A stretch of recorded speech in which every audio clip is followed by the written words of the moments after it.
मेरे प्यारे बच्चों, आप सभी का स्वागत है मेरे चैनल ड्रू टू लर्न पर।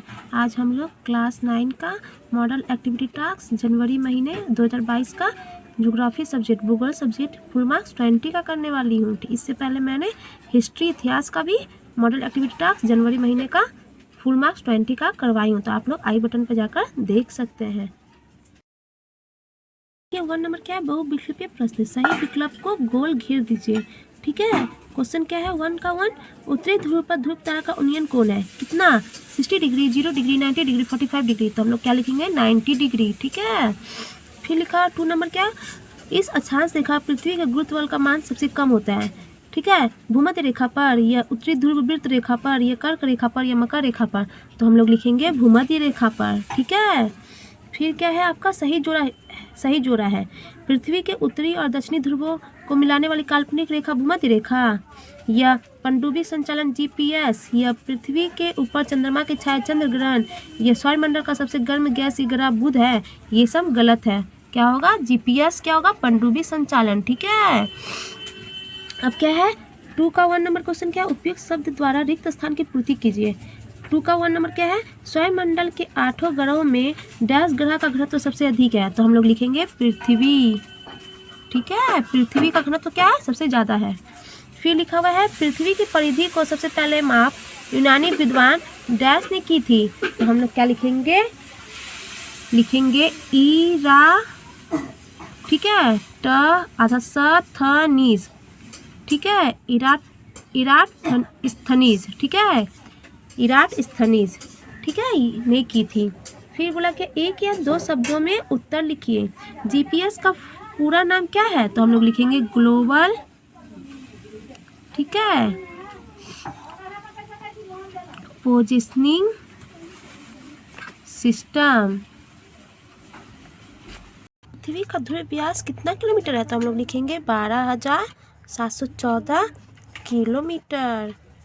ठीक है, फिर लिखा किस बाहरी ग्रह का व्यास सबसे अधिक है? तो हम लोग लिखेंगे बृहस्पति। ठीक है, बृहस्पति लिखेंगे। ये 3 नंबर क्या है, निम्न प्रश्नों के संक्षिप्त उत्तर लिखिए। 3 का 1 नंबर, सौरमंडल के अंतस्थ और बहिस्थ ग्रहों में 2 अंतर लिखिए। तो देखिए अंतस्थ ग्रह और बहिस्थ ग्रह, तो हम लोग क्या लिखेंगे, अंतर लिखने बोला गया ना, तो अंतर क्या लिखेंगे, देखिए लिखेंगे आंतरिक ग्रह ठोस चट्टानों से बने होते हैं। ठीक है, और बाहरी ग्रह गैसों से बने होते हैं। फिर लिखेंगे क्या 2 नंबर, आंतरिक ग्रह सूर्य के करीब स्थित होते हैं और बाहरी ग्रह सूर्य से दूर है। ठीक है, फिर लिखेंगे 3 नंबर, आंतरिक ग्रहों में बहुत कम या कोई चंद्रमा नहीं होते हैं और बाहरी ग्रहों में अक्सर दर्जनों उपग्रह या चंद्रमा होते हैं। ये हो गया आपका आंसर। ठीक है, 2 नंबर क्वेश्चन क्या है, विभिन्न स्थानों पर विभिन्न समय में सूर्योदय और सूर्यास्त, ठीक है, होता है, इसके भौगोलिक कारण की व्याख्या कीजिए। तो इसका आंसर हम लोग क्या लिखेंगे, प्रकाश की किरणें सरल रेखा में गमन करती है। यदि पृथ्वी चपटी होती तो संपूर्ण पृथ्वी पर एक साथ ही सूर्योदय एवं सूर्यास्त होता है, परंतु पृथ्वी के विभिन्न स्थानों पर सूर्योदय एवं सूर्यास्त भिन्न भिन्न समयों पर होता है। यह पृथ्वी के गोलाकार होने से ही संभव है। ठीक है, पृथ्वी गोल है, इसके कारण ही भिन्न भिन्न समयों पर भिन्न भिन्न स्थानों में होता है सूर्योदय और सूर्यास्त। ठीक है, इसका आंसर हम लोग यही लिखेंगे। नंबर क्या है क्वेश्चन, जियोट की धारणा की संक्षेप में चर्चा कीजिए। तो हम लोग क्या लिखेंगे आंसर, लाखों साल पहले पृथ्वी गैस अवस्था में थी। ठीक है, धीरे धीरे यह ठंडी होकर ठोस बन गई।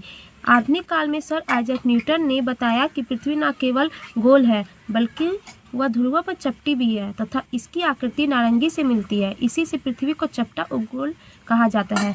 जॉन हर्शल के अनुसार पृथ्वी ना तो नारंगी के समान है और ना ही सेव के समान है। ठीक है, इसका अपना निजी आकार है जिससे पृथ्वी की शक्ल जियोड अथवा अर्थ शेप्ड कहते हैं। यही हम लोग आंसर लिखेंगे। ठीक है, 4 नंबर का आंसर जियोड के बारे में यही लिखेंगे। ठीक है, 5 नंबर क्वेश्चन क्या है, सौरमंडल के विभिन्न ग्रहों में पृथ्वी ही जीव जगत का एकमात्र वास स्थान है। इस कथन की यथार्थ पर अपने विचार व्यक्त कीजिए। तो हम लोग क्या लिखेंगे, आंसर लिखेंगे सौरमंडल के सभी ग्रहों में पृथ्वी का ऐसा ग्रह है जहां इसकी आदर्श स्थिति के कारण जीवन संभव है। यह निम्नलिखित है। ठीक है, अनुकूल तापमान, यहाँ सतह का औसत तापमान 17 डिग्री के आसपास रहता है। यहाँ ताप प्राप्ति की मात्रा ना तो बहुत अधिक है ना ही बहुत कम है। यह तापमान जैव जगत एवं मानव विकास के अनुकूल है। ये लिखेंगे फर्स्ट नंबर। सेकंड नंबर लिखेंगे अनुकूल वायुमंडल। पृथ्वी के चारों तरफ वायु का एक आवरण है, ठीक है, वायु का एक आवरण है जिसे वायुमंडल कहते हैं। इस वायुमंडल में ऑक्सीजन, नाइट्रोजन, कार्बन डाइऑक्साइड तथा ओजोन आदि गैसें एवं जलवाष्प विद्यमान है। यह सभी गैस एवं जलवाष्प जीव जंतु एवं वस्तुओं एवं पौधों के लिए आवश्यक है। वायुमंडल में 90 से 95% कार्बन डाइऑक्साइड गैस है। इस कार्बन डाइऑक्साइड गैस के कारण हरित गृह प्रभाव उत्पन्न होता है, ठीक है। फिर क्या लिखेंगे जिससे यहाँ सतह का तापमान बहुत ऊंचा रहता है। पृथ्वी के वायुमंडल में कार्बन डाइऑक्साइड की मात्रा बहुत कम है जिससे यहाँ हरित गृह का प्रभाव कम रहता है। इसके अतिरिक्त वायुमंडल में ओजोन गैस की उपस्थिति सूर्य की अति पराबैंगनी किरणों को धरातल पर पहुँचने से रोकती है, ठीक है, ये लिखेंगे। फिर क्या लिखेंगे 3 नंबर जल की उपस्थिति। पृथ्वी को जलीय ग्रह कहते हैं। इसकी सतह का लगभग 2/3 भाग जल से आच्छादित है। अनुकूल तापमान के कारण जल यहाँ ठोस, द्रव, गैस अपने तीनों ही रूपों में विद्यमान है। पृथ्वी पर जल की उपस्थिति अन्य जीवों के साथ साथ मानव निवास के लिए अति महत्वपूर्ण कारण सिद्ध हुई है। संक्षेप में हम कह सकते हैं कि सौरमंडल में पृथ्वी की उत्तम स्थिति के कारण यहाँ अनुकूल वायुमंडल, जलमंडल एवं स्थलमंडल की उपलब्धता के ने इसे जीव जंतु एवं मानव निवास के लिए अनुकूल ग्रह के रूप में विकसित किया है, ठीक है। हम लोग यही आंसर लिखेंगे। अगर मेरी वीडियो आप लोगों को अच्छी लगी हो तो प्लीज़ मेरी वीडियो को लाइक और शेयर करें और प्लीज़ मेरे चैनल को सब्सक्राइब करें।